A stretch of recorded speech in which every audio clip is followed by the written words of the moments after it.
बिस्मिल्लाहिर्रहमानिर्रहीम। दोस्तों, मैं हूं फरीद खान और आप देख रहे हैं ऑटो इंजन सीक्रेट। दोस्तों, जैसे हमने पिछली वीडियोस में आईसी यानी इंटरनल कंबशन इंजन के बारे में डिस्कस किया, जिसमें कार्बोरेटर इस्तेमाल होते हैं, और ईएफआई सिस्टम को डिस्कस किया जिसमें फ्यूल इंजेक्टर्स को इस्तेमाल किया जाता है। दोनों का बेसिकली मकसद एक है, लेकिन प्रोसेस जो है, दोनों का ऑपरेशन जो है वो मुख्तलिफ है। यानी आज के इस वीडियो में हम डिस्कस करेंगे कि वो इंजन जिनमें कार्बोरेटर यूज होता है और वो जिनमें इंजेक्टर इस्तेमाल होता है, इन दोनों में डिफरेंस क्या होता है, यानी इनमें से ओवरऑल एफिशिएंसी या परफॉर्मेंस जो होती है कौन से इंजन की सही होती है। तो चलते हैं दोस्तों इनके इंट्रोडक्शन की तरफ। दोस्तों, वो इंजन जिनमें कार्बोरेटर यूज होते हैं उनमें साइकिल ऑफ ऑपरेशन की जब हम बात करें तो उसमें इंडक्शन स्टोव पे एयर फ्यूल मिक्सचर को सिलेंडर में एयर इंटर कराया जाता है वेपोराइज शेप में, और वो वेपोराइज शेप जो होती है वो होती है ड्यू टू कार्बोरेटर। यानी कार्बोरेटर एक ऐसा कंपोनेंट है जिसकी मदद से एयर और फ्यूल दोनों को मिक्स करके और उसके बाद वेपोराइज शेप में सिलेंडर में भेजा जाता है। यानी इंडक्शन स्टोव पे एयर और फ्यूल दोनों जो है मिक्स होकर वेपोराइज शेप में एंटर होते हैं। लेकिन अगर ईएफआई सिस्टम में देखा जाए, इलेक्ट्रॉनिक फ्यूल इंजेक्शन में देखा जाए, तो यहाँ पर एयर एलोन होती है, यानी अकेले एयर जो एंटर होगी और उसके साथ फ्यूल को यानी पेट्रोल को इंजेक्ट किया जाएगा। दोनों में फ़र्क ये है। दूसरा, अगर हम देखते हैं कि अगर इसका हम मुवाजना करें ऑपरेशन कंट्रोल के हिसाब से, तो दोस्तों इसमें क्या है कि कार्बोरेटर जो है वो टोटली जो है मैकेनिकल कंट्रोल है, यानी यहाँ पर इसका कंट्रोल मैनुअली होता है।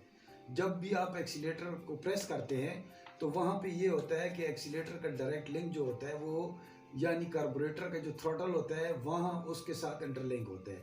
तो जैसे जैसे आप थोड़ा जो है ना एक्सीलेटर को दबाते हैं, अब थ्रॉटल जो होगा उसी तरह ओपन और क्लोज होना शुरू करता है। अब दोस्तों इसी हिसाब से इसी में एयर फ्यूल मिक्सचर जो होता है वो इंटर होता है। लेकिन इलेक्ट्रॉनिक फ्यूल इंजेक्शन में यानी इलेक्ट्रो फ्यूल इंजेक्शन में यहाँ पर जो है ना वो कंपोनेंट मुख्तलिफ होते हैं। इसमें जो है ईसीयू होता है, इंजन कंट्रोल यूनिट, और उसके साथ सेंसर लगाए जाते हैं। जितने भी सेंसर इसमें इस्तेमाल होते हैं, यानी इंजन के लोड के लिए इस्तेमाल हो रहा है या इसके अलावा जो इसके टेम्परेचर के लिए यूज़ करते हैं, इसके अलावा जो है साथ साथ जितने भी सेंसर इस्तेमाल हो रहे हैं वो जितना भी डाटा होता है उसको ईसीयू में भेजते हैं, यानी इंजन कंट्रोल यूनिट में भेजते हैं, और उसके बाद ये कैलकुलेट करके और उसके बाद डिसीजन करता है कि कितना फ्यूल जो है वो सिलेंडर में भेजा जाए। According to load and speed जो होगी उस हिसाब से ये फ्यूल को भेजेगा। यानी दोनों में फ़र्क ये होगा कि कार्बोरेटर जो होगा वो मैकेनिकल कंट्रोल है यानी मैनुअली कंट्रोल होता है, और ईएफयू जो है सिस्टम है जिसमें ईसीयू इस्तेमाल होता है वो इलेक्ट्रिकली यहाँ पर कंट्रोल होता है। अब अगर इसकी इंजन की परफॉर्मेंस की बात करें दोस्तों हम, तो इंजन की परफॉर्मेंस जो होती है वो कदर बेहतर होती है ईएफआई सिस्टम में। उसमें क्योंकि यहाँ पर फ्यूल की जो मकदार होती है वो कैलिब्रेटेड होती है, यानी जितना फ्यूल जो है वो सिलेंडर को रिक्वायर्ड होता है उतना ही ईसीयू वहाँ पर जो है कमांड दे के और फर्दर इंजेक्टर को जब ओपन करवाता है तो उस सूरत में वो फ्यूल जो होता है उसमें इंटर होता है। यहाँ पर जो है वो सेंसर के हिसाब से जितना भी डाटा सेंसर ईसीयू को देगा उसी हिसाब से फर्दर जो है ईसीयू फ्यूल को जो होगा वो भिजवाएगा इंजेक्टर में और वहाँ से फ्यूल इंजेक्ट होगा। अब अगर इसकी एफिशिएंसी की बात करें तो एफिशिएंसी भी जैसे अभी हमने डिस्कस किया, एफिशिएंसी जो होगी वो बेहतर होती है ईएफआई सिस्टम की। ईएफआई सिस्टम इसलिए बेहतर होता है कि इसमें जो है फ्यूल की मकदार जो होती है बिल्कुल एक्यूरेट होती है, यहाँ पे गलती की कोई गुंजाइश नहीं होती है। लेकिन कार्बोरेटर में जितना जो है मैकेनिक उसको एडजस्ट करता है, यानी अगर मिक्सचर रिच करता है या मिसाल के तौर पे वो मिक्सचर जो लीन होगा तो उसी हिसाब से उसकी परफॉर्मेंस जो होगी, तो यहाँ पर गलती की गुंजाइश बिल्कुल नहीं होती, तो इसलिए इसकी परफॉर्मेंस जो होती है वो बेहतर होती है। अभी अगर इसकी मेंटेनेंस की अगर हम बात करें तो मेंटेनेंस जो होगी उसमें मेंटेनेंस में जो प्रॉब्लम होता है वो ईएफआई सिस्टम में ज़्यादा होता है, इसलिए कि उसके जो है ना पार्ट्स भी कॉस्टली होते हैं और उसकी मेंटेनेंस पे जो है पैसा ज़्यादा लगता है, यानी उस पर आपकी इनकम जो है ज़्यादा उसमें जो है ना पैसा खर्च होगा। लेकिन उसके मुकाबले में अगर देखा जाए कार्बोरेटर को तो इसकी मेंटेनेंस में इतना नहीं होता। इसकी मेंटेनेंस में होती है जब आप ट्यूनिंग भी कराते हैं तो इसके जेट्स वगैरह हो गए या जितने भी इसकी एक्सेसरीज इस्तेमाल होती हैं उसको ओपन करके साफ़ करके, और अगर कोई बीच में कंपोनेंट ख़राब नहीं भी है तो वो क्या होता है कि उसको दोबारा फिट कर देते हैं। अब दूसरी अगर देखा जाए इसका, अगर हम मुआवजा करें EFI के साथ कार्बोरेटर का, तो कोल्ड स्टार्टिंग में जो है वो भी EFI जो है नंबर ले जाते हैं।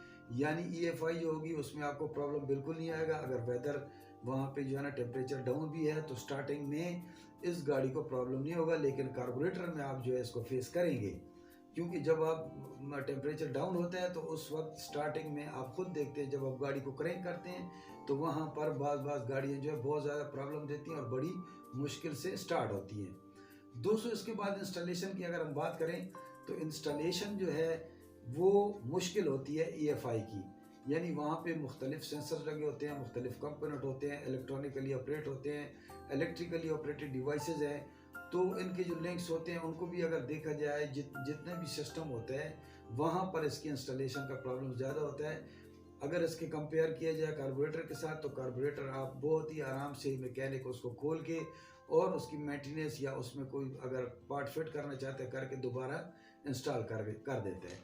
दोस्तों एक चीज़ जो होती है जो बहुत ज़रूरी होती है इसकी एमिशन, यानी इसकी एग्जॉस्ट गैसेस जो होती हैं वो कार्बोरेटर में हो सकता है कि वो आपको प्रॉब्लम दें, क्योंकि वो मैनुअली हम उसको एडजस्ट करते हैं उसके मिक्सचर को, उसका प्रॉब्लम ज़्यादा हो सकता है, लेकिन उसके मुकाबले में EFU का प्रॉब्लम जो है वो कम होता है।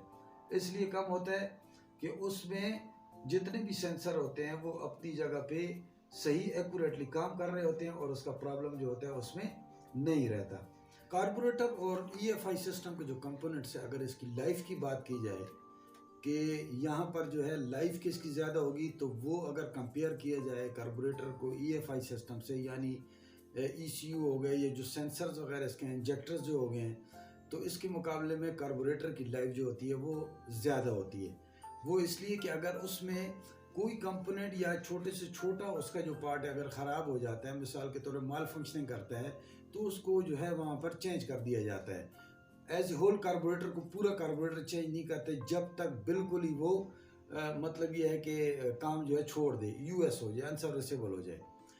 तो इसके मुकाबले में अगर EFI को देखा जाए तो उसमें अगर कंपोनेंट जो है वो इतनी देर पा जो है मतलब है कि देर तक नहीं चलते। अगर प्रॉब्लम आना शुरू हो जाता है तो उसमें ऐसे नहीं हो सकता कि छोटा सा इसका कोई पार्ट चेंज कर दें, उसको फुली जो है चेंज करना पड़ता है। मिसाल के तौर पे इंजेक्टर को आप देख लें या इसके सेंसर्स वगैरह जो हैं, जब ये काम करना छोड़ देंगे तो ये बहुत मुश्किल से ही सेट होते हैं। तो लाइफ जो होती है वो कार्बोरेटर की एज़ कम्पेयर टू EFI जितने भी कंपोनेंट्स हैं इसकी लाइफ जो है वो ज़्यादा होती है। तो दोस्तों आज के लिए इतना ही।